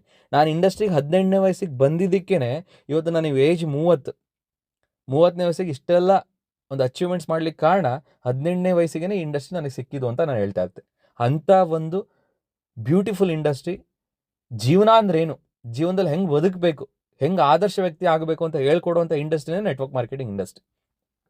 ಹಾಗೆ ಅತಿ ಹೆಚ್ಚು ವರ್ಷಗಳ ಕಾಲ ನಂಬರ್ 1 ಶ್ರೀಮಂತ ವ್ಯಕ್ತಿ ಪ್ರಪಂಚಾದ್ಯಂತ ಅಂತ ರೆಕಗ್ನೈಸ್ ಆದಂಥ ವ್ಯಕ್ತಿ ಬಿಲ್ ಗೇಟ್, ಮೈಕ್ರೋಸಾಫ್ಟ್ನ ಅನ್ನೋ ಒಂದು ಕಂಪ್ನಿನ ಹುಟ್ಟಾಕ್ತಂಥ ವ್ಯಕ್ತಿ. ಅವ್ರು ಹೇಳ್ತಾರೆ, ನನ್ನ ಅರ್ನಿಂಗ್ಸ್ ಏನು ಮಾಡಿದ್ದೀನಿ ಅವೆಲ್ಲ ಝೀರೋ ಆದರೆ ಮತ್ತೆ ನಾನು ಅದೇ ಹಂತವನ್ನು ರೀಚ್ ಆಗಲಿಕ್ಕೆ ಯಾವ್ದಾದ್ರು ಇಂಡಸ್ಟ್ರಿ ಬಳಸ್ಕೊಂಡ್ರೆ ನೆಟ್ವರ್ಕ್ ಮಾರ್ಕೆಟಿಂಗ್ ಇಂಡಸ್ಟ್ರಿನ ಬಳಸ್ಕೊಳ್ತೀನಿ ಅಂತ. ಹಾಗೆ ಫೇಮಸ್ ಪೊಲಿಟಿಷಿಯನ್ಸಲ್ಲಿ ರಾಮ್ ವಿಲಾಸ್ ಪಾಸ್ವಾನ್ ಅಂತೇಳಿ ಅವ್ರು ಮಿನಿಸ್ಟರ್ ಆಗಿದ್ದು, ಸೆಂಟ್ರಲ್ ಮಿನಿಸ್ಟರ್ ಆ್ಯಕ್ಚುಲಿ. ಅವ್ರು ಇವತ್ತಿಲ್ಲ, ಡೆತ್ ಆಗಿದ್ದಾರೆ. ಅವ್ರು ಹೇಳ್ತಾರೆ, ಭಾರತದ ಭವಿಷ್ಯದ ಬಿಸ್ನೆಸ್ ಅಂತ ಯಾರು ಇದ್ದರೆ ಅದು ನೆಟ್ವರ್ಕ್ ಮಾರ್ಕೆಟಿಂಗ್ ಬಿಸ್ನೆಸ್. ಇದು 21ನೇ ಶತಮಾನದ ಬಿಸ್ನೆಸ್. ಸೊ ಇಂಥ ಒಂದು ಬಿಸ್ನೆಸ್ ಭಾರತಕ್ಕೆ 2027 9,000 ಕೋಟಿ ರೆವೆನ್ಯೂನ ತಂದುಕೊಡುತ್ತೆ ಅಂತೇಳಿ. ಸೊ ಇಮ್ಯಾಜಿನ್ ಮಾಡಿ, ಅಂಥ ದೊಡ್ಡ ವ್ಯಕ್ತಿಗಳೆಲ್ಲ ಇಂಡಸ್ಟ್ರಿ ಬಗ್ಗೆ ಮಾತಾಡ್ತಿದ್ದಾರೆ ಅಂದರೆ ಇಂಡಸ್ಟ್ರಿಯ ಪೊಟೆನ್ಷಿಯಲ್ ಅಂದರೆ ಏನು ಅಂತೇಳಿ. ಬಟ್ ಇದ್ರ ಬಗ್ಗೆ ಗೊತ್ತಿಲ್ಲದಿರೋ ಏನೇನೋ ಮಾತಾಡ್ತಾ ಇದ್ದಾರೆ. ಸೊ ನಾಲೆಡ್ಜ್ ಇಲ್ಲ ಅಂದರೆ 100% ಏನೇನೋ ಮಾತಾಡ್ಲಿಕ್ಕೆ ಸಾಧ್ಯತೆ ಇದೆ. ಸೊ ಅದಕ್ಕೆ ನೀವು ಅರ್ಥ ಮಾಡ್ಕೊಳ್ಳಿ ಅಂತ ಹೇಳ್ತಿರುವಂಥದ್ದು. ಸೊ ಫೇಮಸ್ ಮೋಟಿವೇಶನ್ ಸ್ಪೀಕರ್ ಇದ್ದಾರೆ, ಲೇಸ್ ಬ್ರೌನ್ ಅಂತೇಳಿ. ಅವ್ರು ಹೇಳ್ತಾರೆ, ಪ್ರಪಂಚಾದ್ಯಂತ ಅತಿ ಹೆಚ್ಚು ಕೋಟ್ಯಾಧಿಪತಿಗಳನ್ನ ಕ್ರಿಯೇಟ್ ಮಾಡಿರೋ ಇಂಡಸ್ಟ್ರಿ ಯಾವ್ದಾದ್ರು ಇದೆ ಅಂದರೆ ಅದು ನೆಟ್ವರ್ಕ್ ಮಾರ್ಕೆಟಿಂಗ್ ಇಂಡಸ್ಟ್ರಿ ಅಂತೇಳಿ. ಸೊ ಇದು ದೊಡ್ಡ ವ್ಯಕ್ತಿಗಳು ಇಂಡಸ್ಟ್ರಿ ಬಗ್ಗೆ ಏನೇನು ಮಾತಾಡಿದ್ದಾರೆ ಅನ್ನೋ ಒಂದು ಐಡಿಯಾ ನಿಮಗೆ ಸಿಕ್ತು ಅಂತ ಅಂದ್ಕೊಳ್ತೀನಿ. ಸೊ ಅದಕ್ಕೆ ರಾಬರ್ಟ್ ಟಿ ಕಿಯೋಸಕಿ ಹೇಳ್ತಾರೆ, ಪ್ರತಿಯೊಬ್ಬರು ಜೀವನ ನಡೆಸ್ಲಿಕ್ಕೆ 3 ಒಪ್ಪತ್ತಿನ ಊಟಕ್ಕೆ ಜಾಬ್ ಅಂತ ಹುಡುಕಿದ್ರೆ ಶ್ರೀಮಂತ ವ್ಯಕ್ತಿಗಳು ನೆಟ್ವರ್ಕ್ನ ಬಿಲ್ಡ್ ಮಾಡಲಿಕ್ಕೆ ಫೋಕಸ್ ಮಾಡ್ತಾರೆ ಅಂತ. ಈಗ ನಾವು ಡಿಸೈಡ್ ಮಾಡಬೇಕು, 3 ಒಪ್ಪತ್ತಿನ ಊಟಕ್ಕೆ ಅಂತೇಳಿ ಒಂದು ಜಾಬ್ನ ಹುಡುಕ್ಬೇಕಾ, ಅಥವಾ ಶ್ರೀಮಂತ ವ್ಯಕ್ತಿಗಳು ಹೆಂಗೆ ನೆಟ್ವರ್ಕ್ ಬಿಲ್ಡ್ ಮಾಡ್ತಾರೆ ಹಂಗೆ ನಾವು ನೆಟ್ವರ್ಕ್ ಬಿಲ್ಡ್ ಮಾಡಬೇಕಾ ಥ್ರೂ ನೆಟ್ವರ್ಕ್ ಮಾರ್ಕೆಟಿಂಗ್ ಅಂತ. ಸೊ ಪ್ರೈಮರಿ ಮೋಟಿವೇಟಿಂಗ್ ಫ್ಯಾಕ್ಟರ್ಸ್ ಅಂತ ಇದೆ ಈ ಸ್ಲೈಡಲ್ಲಿ. ಒಟ್ಟಾರೆ ಒಬ್ಬ ಮನುಷ್ಯನಿಗೆ ಈ 9 ಪಾಯಿಂಟ್ಸ್ಗಳು ತುಂಬ ಅಂದರೆ ತುಂಬ ಮೋಟಿವೇಶನ್ ಕೊಡುತ್ತೆ. ಈ 9 ಪಾಯಿಂಟ್ಸ್ಗಳನ್ನ ನಾವು ಅವ್ರ ಹತ್ರ ಚರ್ಚೆ ಮಾಡಿದರೆ ಅವ್ರು ಬೇಡ ಅನ್ಲಿಕ್ಕೆ ಸಾಧ್ಯತೆನೇ ಇಲ್ಲ. ಅಂಥ 9 ಪಾಯಿಂಟ್ಸ್. ಮೊದಲನೇದು ಎಕ್ಸ್ಟ್ರಾ ಇನ್ಕಮ್. ಅಂದರೆ ಒಂದು ಕಡೆ ಕೆಲಸ ಮಾಡ್ತಿರ್ತಾರೆ, ಇನ್ನೊಂದು ಕಡೆ 1 ಅವರ್ 2 ಅವರ್ ಕೆಲಸ ಮಾಡಿ ಎಕ್ಸ್ಟ್ರಾ ದುಡ್ಡು ಬರುತ್ತೆ ಅಂದರೆ ಬೇಡ ಅಂತೀರಾ ಅಂದರೆ ಅವ್ರು ಯಾವುದೇ ಕಾರಣಕ್ಕೂ ಬೇಡ ಅನ್ಲಿಕ್ಕೆ ಸಾಧ್ಯತೆ ಇಲ್ಲ. ಸೊ ಆರ್ಥಿಕ ಸ್ವತಂತ್ರ ಅಂದರೆ ನಮಗೆ ಇಷ್ಟ ಬಂದಾಗೆ ಜೀವನ ನಡೆಸುವಂಥದ್ದು. ಅಷ್ಟು ನಮಗೆ ಬ್ಯಾಂಕ್ ಬ್ಯಾಲೆನ್ಸ್ ಇದ್ದರೆ ಯಾರು ಬೇಡ ಅಂತಾರೆ.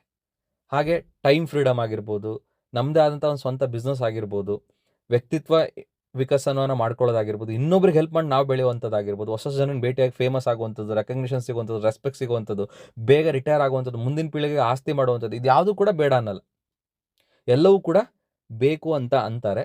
ಸೊ ಇಷ್ಟು ಪಾಯಿಂಟ್ಸ್ಗಳು ಯಾವ್ದಾದ್ರು ಒಂದೇ ಇಂಡಸ್ಟ್ರಿ ಸಿಗುತ್ತೆ ಅಂತಂದರೆ ಅದು ಡೈರೆಕ್ಟ್ ಸೆಲ್ಲಿಂಗ್ ಇಂಡಸ್ಟ್ರಿಯಿಂದ ಮಾತ್ರ ಸಾಧ್ಯ. ಅಂದರೆ ಡೈರೆಕ್ಟ್ ಸೆಲ್ಲಿಂಗ್ ಇಂಡಸ್ಟ್ರಿಯಲ್ಲಿ ನೀವು ಇನ್ನೊಂದು ಕಡೆ ಕೆಲಸ ಮಾಡಿಕೊಂಡು ಕೂಡ ಇಲ್ಲಿ ಕೆಲಸ ಮಾಡಿ ಎಕ್ಸ್ಟ್ರಾ ಇನ್ಕಮ್ ತೊಗೋಬೋದು. ಇಲ್ಲಿ 5 ವರ್ಷ ಕರೆಕ್ಟಾಗಿ ಕೆಲಸ ಮಾಡಿದ್ರೆ ಲೈಫ್ ಟೈಮ್ ನೀವು ಕೆಲಸ ಮಾಡಿಲ್ಲ ಅಂದ್ರೂ ಇನ್ಕಮ್ ತೊಗೊಳ್ಬೋದು. ಆ ಥರ ಟೈಮ್ ಫ್ರೀಡಮ್ ಸಿಗುತ್ತೆ. ಕೋಟಿಗಟ್ಟಲೆ ದುಡ್ಡು ಸಂಪಾದನೆ ಮಾಡಿ ನೀವು ಇಲ್ಲಿ ಆರ್ಥಿಕವಾಗಿ ಸ್ವತಂತ್ರರಾಗ್ಬೋದು. ಇದು ನಿಮ್ಮ ವ್ಯಾಪಾರ, ಇದು ನಿಮ್ಮ ಬಿಸ್ನೆಸ್. ಇಲ್ಲಿ ನೀವೇ ಬಾಸ್ ಆಗಿರ್ತೀರಾ. ಇಲ್ಲಿ ವ್ಯಕ್ತಿತ್ವ ಇಂಪ್ರೂವ್ಮೆಂಟ್ ಆಗ್ಲಿಕ್ಕೆ ಸಾಧ್ಯತೆ ಇದೆ. ಬೇರೆಯವ್ರಿಗೆ ಹೆಲ್ಪ್ ಮಾಡಿ ನೀವು ಬೆಳೀಲಿಕ್ಕೆ ಸಾಧ್ಯತೆ ಇದೆ. ಹೊಸ ಹೊಸ ಜನನ ಭೇಟಿಯಾಗಿ ಫೇಮಸ್ ಆಗ್ಬೋದು, ಬೇಗ ರಿಟೈರ್ಮೆಂಟ್ ತೊಗೊಳ್ಬೋದು. ಲಿವೆಲಿಗೆಸಿ ಅಂತ ಹೇಳ್ತಾರೆ, ಮುಂದಿನ ಪೀಳಿಗೆ ನೀವು ಆಸ್ತಿ ಮಾಡ್ಲಿಕ್ಕೆ ಸಾಧ್ಯತೆ ಇದೆ. ಏನಿಲ್ಲ ಹೇಳಿ ಇಂಡಸ್ಟ್ರಿಯಲ್ಲಿ ಅಲ್ವಾ. ಸೊ ಕೊನೆಯದಾಗಿ ಇವತ್ತಿನ ಕಾರ್ಯಕ್ರಮದ ಒಂದು ಇಂಪಾರ್ಟೆಂಟ್ ಡೈಲಾಗ್ ಏನು ಅಂತಂದರೆ, ನೀವು ಸಖತ್ ದುಡ್ಡು ಮಾಡಬೇಕು ನೆಟ್ವರ್ಕ್ ಮಾರ್ಕೆಟಿಂಗ್ ಅಥವಾ ಡೈರೆಕ್ಟ್ ಸೆಲ್ಲಿಂಗಿಂದ ಅಂತಂದರೆ ಈ ಒಂದು ಪಾಯಿಂಟನ್ನು ನೀವು ಕ್ಯಾಚ್ ಮಾಡಿದರೆ ಸಾಕು, ನಿಮ್ಮ ಲೈಫ್ ಬದಲಾವಣೆ ಆಗುತ್ತೆ, ನೀವು ಸಕ್ಸಸ್ ಆಗ್ಲಿಕ್ಕೆ ಸಾಧ್ಯತೆ ಇದೆ. ಆ ಒಂದು ಪಾಯಿಂಟ್ ಏನು ಅಂದರೆ, ಇಲ್ಲಿ ದುಡ್ಡು ಮಾಡಬೇಕು ಅಂತಂದರೆ ಇರೋದು ಒಂದೇ ದಾರಿ, ಟೀಮ್ ಕಟ್ಟಬೇಕು. ಟೀಮ್ ಕಟ್ತೆ ಬೇರೆ ಯಾವ್ದಾದ್ರು ದಾರಿ ಇದೆಯಾ ಸರ್ ಅಂತ ನೀವು ಕೇಳಿದ್ರೆ ಬೇರೆ ದಾರಿನೇ ಇಲ್ಲ. ಈ ಇಂಡಸ್ಟ್ರಿಯಲ್ಲಿ ನೀವು ಸಖತ್ ದುಡ್ಡು ಮಾಡಬೇಕಾ, ಕೋಟಿಗಟ್ಟಲೆ ಸಂಪಾದನೆ ಮಾಡಬೇಕಾ, ಟೀಮ್ ಮಾಡಿ, ಟೀಮ್ ಕಟ್ಟಿ. ನಿಮ್ಮದು ಟೀಮ್ ಚಿಕ್ಕದಿದ್ರೆ ನಿಮ್ಮ ಆದಾಯ ಚಿಕ್ಕದಾಗಿರುತ್ತೆ. ದೊಡ್ಡ ಟೀಮ್ ಕಟ್ಟೋದು ದೊಡ್ಡ ಆದಾಯ ಇರುತ್ತೆ. ಇವತ್ತು ಯಾರೆಲ್ಲ ಇಂಡಸ್ಟ್ರಿನ ಬಳಸ್ಕೊಂಡು ದೊಡ್ಡ ದೊಡ್ಡ ಆದಾಯ ತೊಗೊಂಡಿದ್ದಾರೆ, 5 ಲಕ್ಷ 6 ಲಕ್ಷ 10 ಲಕ್ಷ ಎಲ್ಲ ಇನ್ಕಮ್ ತೊಗೊಳ್ತಾ ಇರೋ ತಿಂಗಳ, ಇಂಡೈರೆಕ್ಟ್ಲಿ ಅವ್ರು ದೊಡ್ಡ ಟೀಮನ್ನು ಕಟ್ಟಿರ್ತಾರೆ. ಸೊ ಟೀಮ್ ಅಂತ ಅಂದರೆ team of consumers and distributors. ಅಂದರೆ ಓನ್ಲಿ ಡಿಸ್ಟ್ರಿಬ್ಯೂಟರ್ಸ್ ಟೀಮ್ ಇದ್ರೂ ನೀವು ಸಖತ್ ದುಡ್ಡು ಮಾಡ್ಲಿಕ್ಕಾಗಲ್ಲ. ಓನ್ಲಿ ಕಸ್ಟಮರ್ಸ್ ಟೀಮ್ ಇದ್ರೂ ನೀವು ಜಾಸ್ತಿ ದುಡ್ಡು ಮಾಡ್ಲಿಕ್ಕಾಗಲ್ಲ. ಒಂದು ಕಡೆ ಪ್ರತಿ ತಿಂಗಳು ನಿಮ್ಮ ಪ್ರಾಡಕ್ಟ್ಸನ್ನು ಬಳಸಿ ಖರೀದಿ ಮಾಡುವಂಥ ಕಸ್ಟಮರ್ಸ್ನೂ ಇರಬೇಕು, ಆ ಟೀಮು ಕೂಡ ಇರಬೇಕು. ಜೊತೆಗೆ ಕಸ್ಟಮರ್ಸ್ನ ತರುವಂತಹ ಡಿಸ್ಟ್ರಿಬ್ಯೂಟರ್ಸು ಕೂಡ ಇರಬೇಕು. ಸೊ ಎರಡೂ ಕಾಂಬಿನೇಷನ್ ಇದ್ದಾಗ ನೀವು ಜಾಸ್ತಿ ಇನ್ಕಮ್ ತೊಗೊಳ್ಳಿಕ್ಕೆ ಸಾಧ್ಯ. ಸೊ ಅದಕ್ಕೇ ಒಂದು ಸ್ಲೋಗನ್ ಅಂತಲೇ ಅಂದ್ಕೊಳ್ಳಿ ಇದು. ಡೈರೆಕ್ಟ್ ಸೆಲ್ಲಿಂಗಲ್ಲಿ ಸಖತ್ ದುಡ್ಡು ಮಾಡಬೇಕಾ, ಟೀಮ್ ಕಟ್ಟಿ. ಚಿಕ್ಕ ಟೀಮ್ ಇದ್ದರೆ ಚಿಕ್ಕ ಇನ್ಕಮ್, ದೊಡ್ಡ ಟೀಮ್ ಇದ್ದರೆ ದೊಡ್ಡ ಇನ್ಕಮ್ ಅಂತ ಹೇಳ್ತಾ, ಇವತ್ತು ನೆಟ್ವರ್ಕ್ ಮಾರ್ಕೆಟಿಂಗ್ ಇಂಡಸ್ಟ್ರಿಯಲ್ಲಿ ಸಕ್ಸಸ್ ಡಿಪೆಂಡ್ ಆಗುವಂಥದ್ದು ನೀವು ಬಿಲ್ಡ್ ಮಾಡುವಂತಹ ಕ್ವಾಲಿಟಿ ಟೀಮ್ ಮೇಲೆ ಡಿಪೆಂಡ್ ಆಗುತ್ತೆ ಸ್ನೇಹಿತರೆ. ಸೊ ಹಾಗಾಗಿ ನೀವೊಂದು ಕ್ವಾಲಿಟಿ ಟೀಮ್ ಕಟ್ಟಬೇಕು ಅಂತಂದರೆ ಅವರಿಗೆ ಇಂಡಸ್ಟ್ರಿ ಬಗ್ಗೆ ಪರಿಪೂರ್ಣವಾಗಿ ನೀವು ಪರಿಚಯವನ್ನು ಕೊಡಬೇಕು. ಆ ಪರಿಪೂರ್ಣವಾಗಿ ಪರಿಚಯ ಕೊಡುವಂತಹ ಕೆಲಸವನ್ನೇ ನಾವು ನಮ್ಮ ಪುಸ್ತಕದಲ್ಲಿ ಮಾಡಿದ್ದೀವಿ ಸ್ನೇಹಿತರೆ. ಸೊ ನಮ್ಮ ಪುಸ್ತಕದ ಮುಖಾಂತರ ಪರಿಪೂರ್ಣವಾದಂಥ ನಾಲೆಡ್ಜ್ ಇಂಡಸ್ಟ್ರಿ ಬಗ್ಗೆ ಕೊಟ್ಟಿದ್ದೀವಿ. ಸೊ ಅದರಲ್ಲಿ 2 ಪುಸ್ತಕ, ಒಂದು ಲೀಡರ್ಸ್ನ ಕ್ರಿಯೇಟ್ ಮಾಡಲಿಕ್ಕೆ, ಇನ್ನೊಂದು ನಾವು ಲೀಡರ್ ಆಗಲಿಕ್ಕೆ. ಸೊ ನಾವು ಲೀಡರ್ ಆಗಲಿಕ್ಕೆ ನೆಟ್ವರ್ಕ್ ಮಾರ್ಕೆಟಿಂಗ್ ಸಕ್ಸಸ್ ಮಂತ್ರಗಳು ಅಂತ, ನಮ್ಮ ಟೀಮಲ್ಲಿ ಲೀಡರ್ಸ್ನ ಕ್ರಿಯೇಟ್ ಮಾಡಲಿಕ್ಕೆ ನೆಟ್ವರ್ಕ್ ಮಾರ್ಕೆಟಿಂಗ್ ಗುಪ್ತ ರಹಸ್ಯಗಳು ಅಂತ. ಸೊ ಇವತ್ತು ಈ ಇಂಡಸ್ಟ್ರಿಯಲ್ಲಿ ಕನ್ನಡ ಪುಸ್ತಕಗಳು ತುಂಬ ಕಡಿಮೆ ಅನ್ನೋ ಒಂದು ಕಾರಣಕ್ಕೆ ನಮ್ಮ ಕನ್ನಡಿಗರಿಗೆ ಹೆಲ್ಪ್ ಆಗಲಿ, ಕನ್ನಡದಲ್ಲಿ ಈ ಇಂಡಸ್ಟ್ರಿ ಬಗ್ಗೆ ಪರಿಚಯವನ್ನು ತಗೊಳ್ಳಿ ಅನ್ನೋ ಕಾರಣಕ್ಕೆ ಬರೆದಿರುವಂಥ ಪುಸ್ತಕ. ಈ ಪುಸ್ತಕ ಬೇಕು ಅಂದರೆ ನಂಬರಿಗೆ ಕಾಂಟ್ಯಾಕ್ಟ್ ಮಾಡಿ. ಹಾಗೆ ಈ ಒಂದು ನೋಟ್ಸ್ ಬೇಕು ಅಂತ ಅಂದ್ರೂ ಕೂಡ ನೀವು ಈ ನಂಬರಿಗೆ ಕಾಂಟ್ಯಾಕ್ಟ್ ಮಾಡಿ, ಅಂದರೆ ವಾಟ್ಸಪ್ಗೆ ಮೆಸೇಜ್ ಮಾಡಿ ನಿಮಗೆ ನೋಟ್ಸನ್ನು, ಅಂದರೆ ಈ ಒಂದು PDF ಏನಿದೆ ಈ PDF ನಿಮಗೆ ಕಳಿಸ್ತಾರೆ ಅಂತ ಹೇಳ್ತಾ ಇವತ್ತಿನ ಕಾರ್ಯಕ್ರಮ ನಿಲ್ಲಿಸ್ತಾ ಇದ್ದೀನಿ. ಎಲ್ರಿಗೂ ಒಳ್ಳೆಯದಾಗಲಿ. All the best. Thank you so much.